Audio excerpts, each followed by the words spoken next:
اور درود دنیا کے مسائل کا حل ہے، قرضوں کا، بیماریوں کا، بے اولادیوں کا، مشکلات کا، پریشانیوں کا حل ہے۔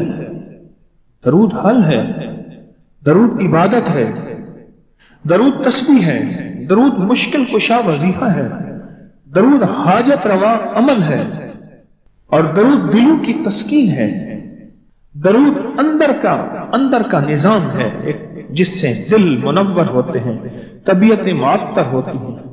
درود ہے۔ ہمارے ایک استاد تھے، ان کا نام تھا عزیز الرحمان صاحب۔ وہ جز وقتی کچھ عرصہ ہم نے ان سے فارسی عربی پڑھی۔ ہماری چونکہ طب کی کتابیں فارسی عربی میں پڑھ تو نہ سکے پر تھوڑا سا پڑھا۔ وہ پرانے ریڈر تھے اصل میں جج کے، اور اس دور میں فارسی کے اسٹامپ تانبے کی پلیٹوں پہ لکھے ہوئے بھی وہ بتاتے تھے، دکھائے فارسی کے اسٹامپ ہوتے تھے۔ بہت ماہر تھے علم کی دنیا کے۔ ان کے بیٹے سیشن جج ابھی فوت ہوئے ہیں۔ اپنے بیٹے کے بارے میں ایک دفعہ دوران تعلیم بتایا، یعنی ہمیں وہ پڑھا رہے تھے ہم دونوں بھائیوں کو، تو ایک بات سنائی۔ کہنے لگے کہ میری اولاد نہیں ہوتی تھی، ماں باپ کو بہت فکر، حتیٰ کہ کچھ لوگ آوازیں آنے لگیں کہ اس کی اور شادی کرے۔ تو میں گیا شیخ الجامعہ حضرت مولانا غلام محمد کھوٹوی رحمۃ اللہ علیہ، بہت بڑی ہستی تھی، جامعہ عباسیہ جو موجودہ اسلامیہ یونیورسٹی بہاولپور ہے، میلوں میں ہے۔ ان کے پرنسپل تھے، ان کے وائس وی سی تھے، وائس چانسلر تھے شیخ الجامعہ حضرت مولانا غلام محمد کھوٹوی۔ کھوٹا ایک جگہ کا نام ہے ملتان شوجاباد کے قریب۔ وہ ان کی خدمت میں حاضر ہوا۔ وہ پیر مہر علی شاہ صاحب رحمۃ اللہ علیہ کے خلیفہ بھی تھے، صوفیانہ مزاج تھا۔ تو میں ان کی خدمت میں حاضر ہوا۔ میں نے کہا استاد جی، کیونکہ یہ جامعہ عباسیہ سے پڑھے ہوئے تھے، اولاد نہیں، کیا کروں؟ ایسے دیکھ کے فرمانے لگے مولوی عزیز کل آنا میرے پاس۔ میں کل گیا۔ میں نے کہا استاد جی وہ اولاد کا میں نے عرض کیا تھا، اولاد نہیں ہے۔ اچھا میں بھول گیا، کل آنا۔ میں پھر کل چلا گیا۔ یہ اصل میں جو واقعہ مجھے یاد آیا، اس رات والے واقعے سے وہ پچھلا واقعہ یاد آیا، کڑیاں ملی آپس میں۔ میں پھر گیا تو میں نے جا کے ایسے بیٹھا، مجھے دیکھا تو ایسے خاموش اپنا کام کرنے لگا۔ میں نے کہا لگتا ہے آج بھی پیشی ہے۔ میں چپ کر کے اٹھ گیا خود۔ 2-3 دن میں نہ گیا۔ مجھے ایک بندے کے ذریعے اطلاع ملی، استاد محترم نے بلوایا وی سی وائس چانسلر کہ اسے کہو میرے ملے۔ تو کہنے لگا کہ میں ان کے پاس گیا۔ جب ان کے پاس گیا کہنے لگا بات یہ ہے، مجھے سمجھ نہیں آ رہی تھی کہ تو خود بہت بڑا عالم ہے، تجھے کیا وظیفہ بتاؤں، کیونکہ مولوی وظیفے پڑھاتے ہیں پڑھتے نہیں ہیں، تو تجھے کیا بتاؤں؟ میں بہتوں کے پاس گیا، کہیں سے جواب نہیں ملا۔ بہتوں کے پاس گیا، کہیں سے جواب نہیں ملا۔ آخر کار میں سیدھا پھر حضرت شاہ عبد الرحیم صاحب کے پاس گیا۔ کون؟ شاہ ولی اللہ صاحب کے بھی والد صاحب، ان کے پاس گیا اور ان سے میں نے عرض کیا کہ میرا چہتا شاگرد ہے، اولاد نہیں ہو رہی، تو آپ کچھ شفقت فرمائیں۔ تو شاہ عبد الرحیم صاحب نے فرمایا اس سے کہو صلو علیہ وآلہ کو پڑھے اور بہت زیادہ پڑھے بس۔ تو بھائی مجھے آج جواب ملا ہے، حضرت شاہ عبد الرحیم صاحب روحانی دنیا میں گئے تھے نا۔ شاہ عبد الرحیم صاحب کو تو فوت ہوئے 150 سے زیادہ عرصہ ہو گیا، روحانی دنیا میں گئے تھے اور وہاں سے اجازت ملی اور کہا کہ پھر اللہ پاک نے بیٹا دیا اور پھر اس کا میں نے نام ضیاء الرحمان رکھا، پھر اولاد ہوئی، پھر درود تو عبادت، درود تو نشانیاں دیتی ہے، درود نسلیں دیتی ہے، درود صالحیت اور صلاحیت کا ذریعہ ہے، درود راحتوں اور برکتوں کا ذریعہ ہے۔ اپنی زندگی میں درود کو شامل کریں۔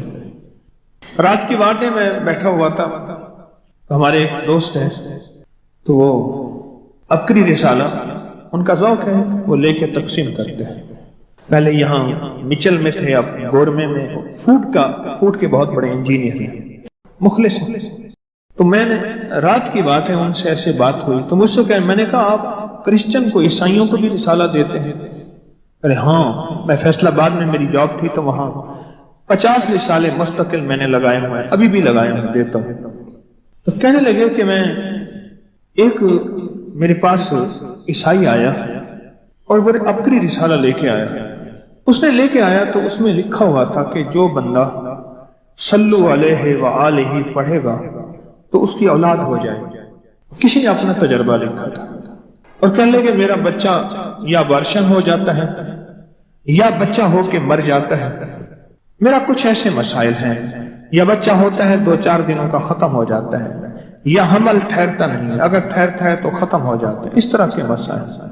تو کہنے لگے میں تو کرسچن عیسائی ہوں، تو پھر یہ تو مسلمانوں کا وظیفہ ہے۔ میں نے کہا تم ہمارے نبی محمد کو مانتے تو ہو نا، نبی ہیں؟ کہ ہاں۔ بس ٹھیک ہے، تم بحیثیت نبی پڑھ لو، محمد صلی اللہ تعالی علیہ وسلم نبی ہیں، یہ تو مانتے ہو نا۔ عیسائی نے پڑھنا شروع کر دیا صلو علیہ وآلہ۔ کہنے لگے کچھ ہی عرصے کے بعد ڈبہ لے کے آیا کہ اب میرا بچہ 1.5 ماہ کا ہو گیا۔ کتنے عرصے کے بعد؟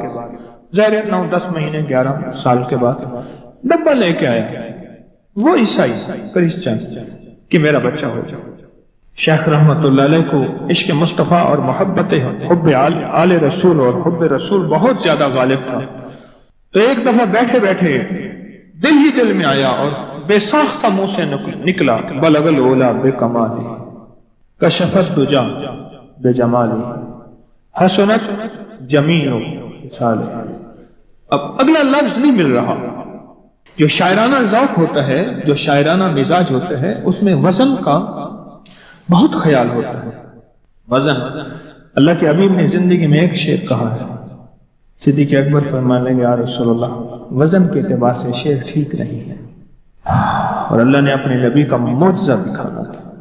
اگر وہ شعر ٹھیک ہوتا تو پھر دشمنوں کی یہ بات ٹھیک ہوتی کہ یہ اپنی طرف سے قرآن میں گھڑ کے لاتے ہیں۔ بات نہیں سمجھ؟ یا رسول اللہ ادب سے عرض کیا، کیونکہ عرب کا ہر شخص فصاحت و بلاغت و شاعری میں آگے تھا۔ یہ شعر وزن کے اعتبار سے کمزور ہے، ٹھیک نہیں ہے۔ آپ نے فرما دیا پر وزن کے اعتبار سے کمزور ہے۔ میرے رب نے اپنے حبیب کا یہ معجزہ ہے، یہ میرے حبیب کی سچائی اور صداقت ہے کہ یہ قرآن غاروں سے بنا کے نہیں لائے، یہ قرآن وحی ہے۔ وما ينطق عن الهوى ان هو الا وحی یوحی، کہ میرے حبیب اپنے طور پہ نہ کچھ بولتے ہیں، نہ کچھ سوچتے ہیں، نہ کچھ کرتے ہیں، کچھ بھی نہیں جو وہ کہ وحی نہ ہو جائے۔ یہ میرے حبیب کی صداقت اور سچائی کی عرشی تصدیق ہے کہ ایک شعر بھی نہیں کہہ سکے۔ اگر وہ شعر لاجواب ہوتا تو پھر دشمنوں کے الزامات کو تقویت ملتی۔ اب سوچ رہی ہیں کہ اگلا اس ربائی کو، اس شعر کو پورا کرنا ہے، کیسے ہو؟ میرے حضور خواب میں تشریف لائے اور فرمان لے کہ کہے صلو علیہ وآلہ۔ وہ کہنے لگے میں نے پڑھنا شروع کیا اور اللہ نے مجھے اولاد عطا فرما دی۔ کیا نعمت ہے، کیا کمال ہے۔ میرے پاس ایک صاحب آئے، مجھ سے کہنے لگے کہ میں ایک عمل کا عامل ہوں، لوگوں کو الرجی ہو جاتی ہے، پھوڑے پھنسیاں ہو جاتے ہیں، میں دم کرتا ہوں وہ ٹھیک ہو جاتا ہے۔ کسی کو سانپ کاٹ جائے میں دم کرتا ہوں ٹھیک ہو جاتا ہے، بچھو بھیڑ کوئی زہریلی چیز کاٹ جائے میں دم کرتا ہوں لوگ ٹھیک ہو جاتے ہیں، میں دم کرتا ہوں لوگ ٹھیک ہو جاتے ہیں۔ کہا کہ میرے پاس ایک خاص عمل ہے اور میں یہ کرتا ہوں لوگ ٹھیک ہو جاتے ہیں۔ اور کہا میرے پاس یہ عمل ایک چیز کا آزمودہ ہے، میرے پاس کوئی جادو کا ڈسا ہوا ایسا بندہ ہے جس کو چیلنج سے کہہ دیا ہو کہ تجھ پہ جادو ہے، اور دوسرے لفظوں میں یہ لفظ میں خود کہہ رہا ہوں کہ تیرے اوپر خنزیر کا جادو ہے، کتے کا جادو ہے، کھوپڑی کا جادو ہے، بندر کی کھوپڑی کا جادو ہے۔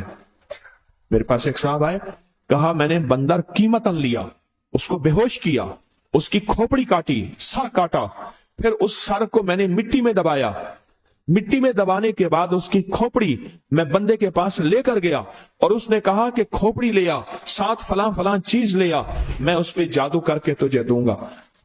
میں نے کسی کے خلاف کروایا تھا۔ مجھے بندہ کہنے لگا کہ کوئی جادو کالے سے کالا، خطرناک سے خطرناک بندش ہو، میں اس عمل کو کر کے دیتا ہوں لوگ ٹھیک ہو جاتے ہیں۔ کہا بندھے ہوئے، زنجیروں میں الجھے ہوئے